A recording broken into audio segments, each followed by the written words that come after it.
Hello प्यारे बच्चों, मैं सुधा स्वागत करती हूँ आप सबका आपके अपने चैनल तैयारी ऑनलाइन में। बच्चों, आज के इस वीडियो में हम कक्षा 9वीं के हिंदी पाठ्य पुस्तक संचयन भाग 1 का दूसरा अध्याय स्मृति का प्रश्न अभ्यास करने वाले हैं। तो चलिए बच्चों, देर न करते हुए प्रश्नों को देखते हैं। प्रश्नों को देखने से पहले बच्चों, यदि आपने कहानी स्मृति पर बने हुए वीडियो को नहीं देखा है तो उसे अवश्य देखें। लिंक आपको आई बटन में दे दिया जाएगा। पहला प्रश्न हमारा है, भाई के बुलाने पर घर लौटते समय लेखक के मन में किस बात का डर था? लेखक मन ही मन क्या सोच रहे थे बच्चों? कहानी तो आप लोगों ने सुनी ही है। हमें कमेंट करके बताएं कि लेखक मन ही मन क्या सोच रहे थे। तो जब लेखक कैरी खा रहे थे और किसी ने कहा कि तुम्हें तुम्हारे भाई बुला रहे हैं, इतना सुनते ही वह घर की तरफ जाने लगे अपने छोटे भाई के साथ, और मन ही मन पिटने का डर था।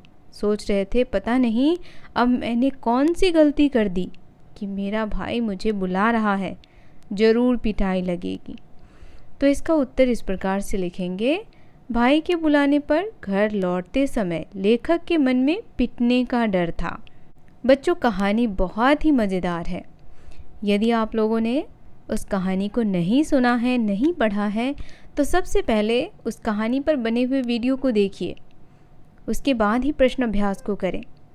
दूसरा प्रश्न है, मक्खनपुर पढ़ने जाने वाली बच्चों की टोली रास्ते में पड़ने वाले कुएं में ढेला क्यों फेंकती थी?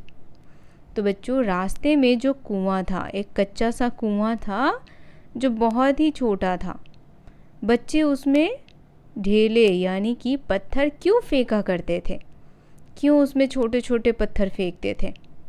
क्योंकि उसमें एक सांप रहता था, और वो सांप जैसे ही पत्थर नीचे गिरता था वह फुफकार मारता था। तो इसका उत्तर लिखेंगे, मक्खनपुर पढ़ने जाने के रास्ते में एक सूखा कुआं था जिसमें सांप गिर गया था। बच्चों की टोली उस सांप की फुफकार सुनने के लिए ढेला फेंका करती थी। तीसरा प्रश्न है, सांप ने फुफकार मारी या नहीं? ढेला उसे लगा या नहीं? यह बात अब तक स्मरण नहीं। यह कथन लेखक की किस मनोदशा को स्पष्ट करता है? तो बच्चों, वह किस मनोदशा को स्पष्ट करता है? ऐसा लेखक ने क्यों सोचा और क्यों कहा? तो देखिए, आप लोगों ने कहानी में सुना ही होगा कि लेखक के बड़े भाई साहब ने उन्हें क्या दिया था? उन्हें चिट्ठियाँ दी थी। क्यों दी थी? उन्होंने उन्हें चिट्ठियाँ पोस्ट ऑफिस में डालने के लिए दी थी। और जैसा कि लेखक का डेली का आदत था, वह जैसे ही कुएं के पास से गुजरते वह क्या करते थे? कुएं में एक ढेला फेंकते थे, और ढेला फेंकते समय वह अपनी टोपी को उतार लेते थे। उस दिन उन्हें याद ही नहीं था कि उनकी टोपी में क्या रखा है? चिट्ठी रखा है। जिस वजह से क्या होता है कि जैसे ही वह टोपी को उतारते हैं, ढेला फेंकते हैं, वैसे ही सारी चिट्ठियाँ कहाँ गिर जाती है बच्चों? कुएं में गिर जाती है, जिस कुएं में सांप रहता है। अब चिट्ठियाँ तो नीचे गिर जाती हैं, अब क्या किया जाए? तो यही बात है कि डर की वजह से उन्हें बिल्कुल ही याद नहीं रहा कि जो उन्होंने पत्थर फेंका तो सांप ने फुफकार मारी या नहीं। तो इसका उत्तर लिखेंगे हम, उपयुक्त कथन लेखक बदहवास मनोदशा को स्पष्ट करता है। जिस समय लेखक कुएं में ढेला फेंक रहा था, उसी वक्त उसकी टोपी से चिट्ठियां गिर गई। उसे याद नहीं कि ढेला सांप को लगाया या नहीं, सांप ने फुफकार मारी या नहीं, क्योंकि उस वक्त वह बहुत डर गया था, क्योंकि चिट्ठियां पोस्ट ऑफिस में डालना बहुत ज़रूरी था। और अगर बड़े भाई साहब को इन सब चीज़ों के बारे में पता चलता तो उनकी बहुत पिटाई होती। तो इस वजह से लेखक बहुत डर गए थे। चौथा प्रश्न है बच्चों, किन कारणों से लेखक ने चिट्ठियों को कुएं से निकालने का निर्णय लिया? अब क्या वजह था कि उन्हें कुएं में जाकर के चिट्ठियां निकालनी पड़ी? पहली वजह थी चिट्ठियां बहुत ज़रूरी थी। दूसरी, वह अपने बड़े भाई या घर में किसी से झूठ नहीं बोलना चाहते थे। और तीसरी, उन्हें अपने डंडे पर पूरा भरोसा था। बच्चों, आप हमें कमेंट करके बताएं कि लेखक को अपने डंडे पर क्यों भरोसा था। तो वो सोचते थे कि उनका जो ये डंडा है वह क्या है? वह है विष्णु वाहन।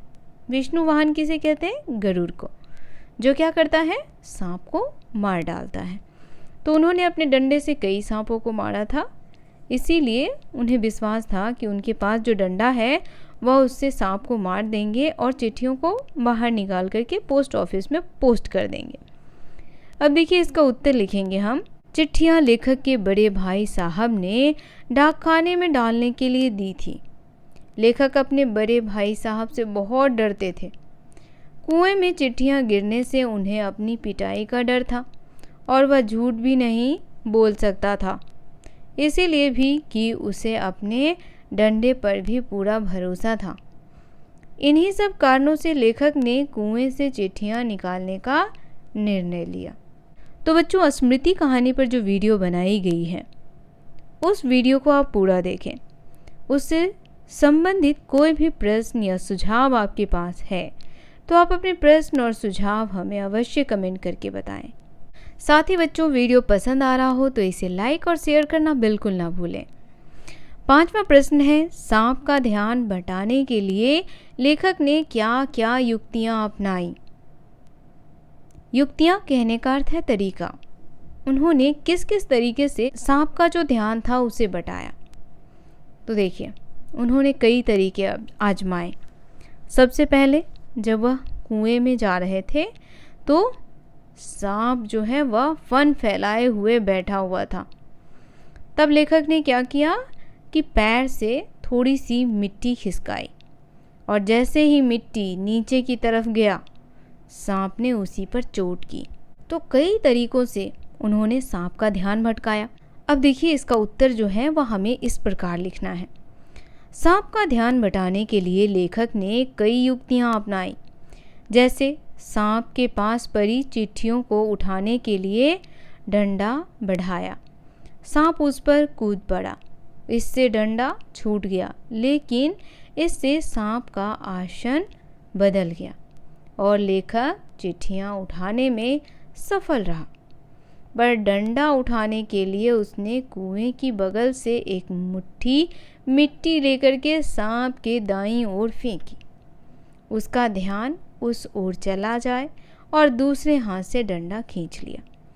डंडा बीच में होने से सांप उस पर वार नहीं कर पाया। तो इस तरह से लेखक ने कई युक्तियां अपनाई। 6ठा प्रश्न है बच्चों, कुएं में उतरकर चिट्ठियों को निकालने संबंधी साहसिक वर्णन को अपने शब्दों में लिखिए।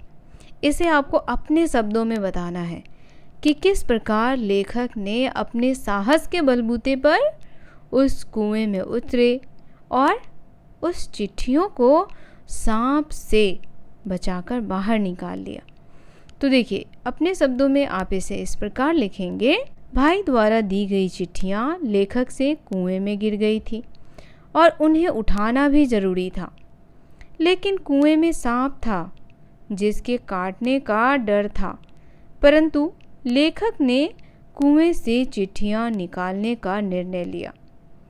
उसने अपनी और अपने भाई की धोतियां कुछ रस्सी मिलाकर बांधे और धोती की सहायता से वह कुएं में उतरा। अभी 4-5 गज ऊपर ही था कि सांप फन फैलाए हुए दिखाई दिया।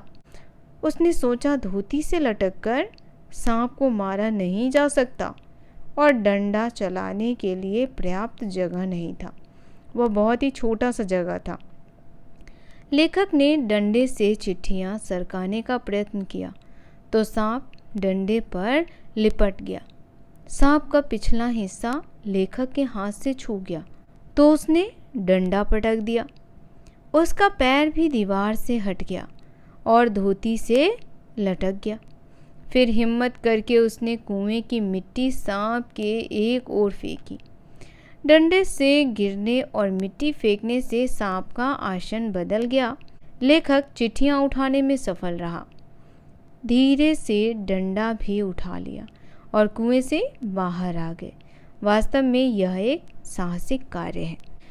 प्रश्न संख्या 7 है, इस पाठ को पढ़ने के बाद किन किन बाल सुलभ शरारतों के विषय में पता चलता है? यानी बचपन में आप लोगों ने कितनी और कैसी शरारतें की होंगी। अब देखिए, इसका उत्तर लिखेंगे, मौसम अच्छा होते ही खेतों में जाकर फल तोड़कर खाना।